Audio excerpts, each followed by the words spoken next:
Welcome to another daily cinephile vlog. And, whoa. Han, you're falling over, buddy. Literally almost knocked him over again. I was going to talk about a new release that'll be coming soon, which is the Lord of the Rings, or I guess the Middle-earth 4K collection. And this set will include both the theatrical cuts and extended cuts of every Lord of the Rings film and every film in The Hobbit, which is actually down there. Now, you're probably wondering, well, why do I own so many copies of the films, over and over again? Well, that would be because they never have released them before where you can get both the extended cuts and the theatrical versions. I have everything on Blu-ray, and I was going to show you here. A couple years ago, they released a set that did have every special feature that had been made up until that point, similar to what they did with that Harry Potter set that's up there.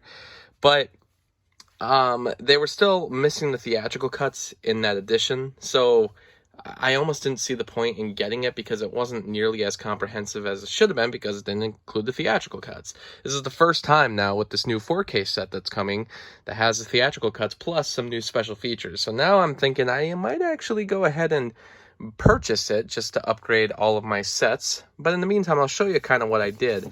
So these are the theatrical versions. On Blu-ray, they only ever released the theatrical cuts as one-disc editions.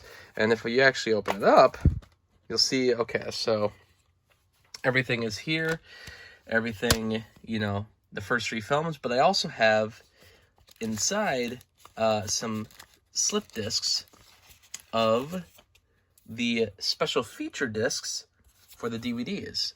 And that's because the special features on the original releases of the DVDs, the theatrical releases, had different special features that they were different from what was released with the extended versions.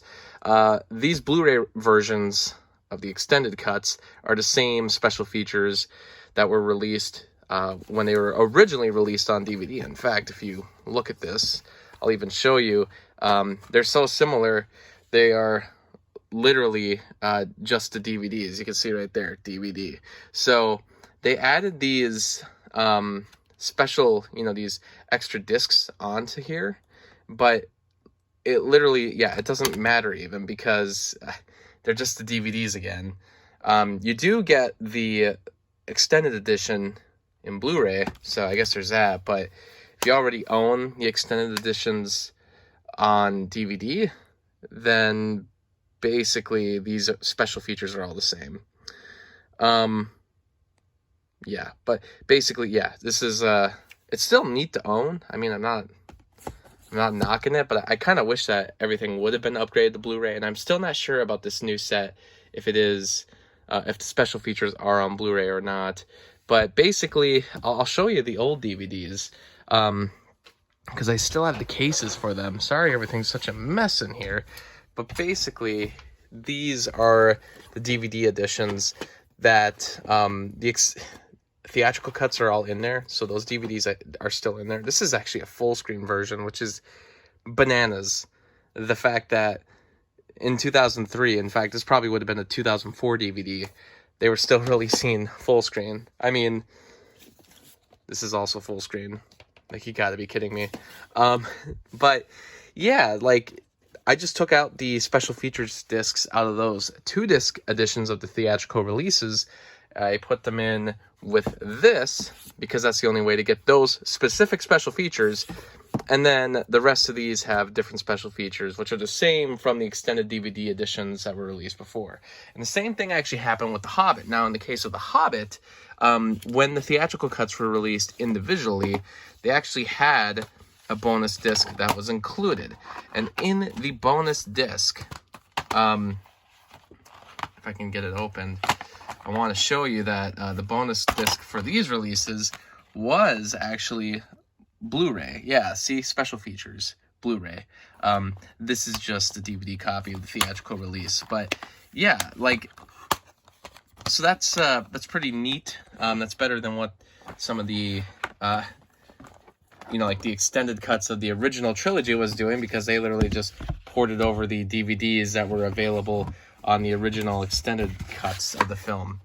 But basically, you still had to buy these all separately because, one, they were the theatrical cuts. Two, they had a bonus disc on them that were different from what was released on the extended cuts. Yeah, so then here's the extended cuts, which also include a bunch of extra discs. But once again, these are all on Blu-ray. Yep, extended versions are all on Blu-ray. For some reason, the extended versions of The Hobbit were able to fit onto one disc, whereas the original trilogy still needed 2 discs, even though it was Blu-ray. So, don't understand what that was all about. But they released the special features on Blu-ray. So, I guess that's pretty cool. It's also really weird that this movie is rated R. The extended version of Battle of the Five Armies is rated R. Also, not a good movie. So boring. So basically, altogether, that's the most comprehensive way to get every single special feature without getting that set that was released a couple of years ago. And even then, they don't include the theatrical cuts of both trilogies. So I think it's better and cheaper to just get them all separated like this. But now with that new set that has the theatrical extended cuts and I believe all the special features that were made before, plus new special features, that set might be very well worth it. So, yeah, Lord of the Rings, man. There's way too much out there. It's about as crazy as I had to get with like Star Wars too, where there's just so many different releases and so many different special features all over the place. Lord of the Rings is a little easier, but still obnoxious that I need to do this much digging just to get every special feature.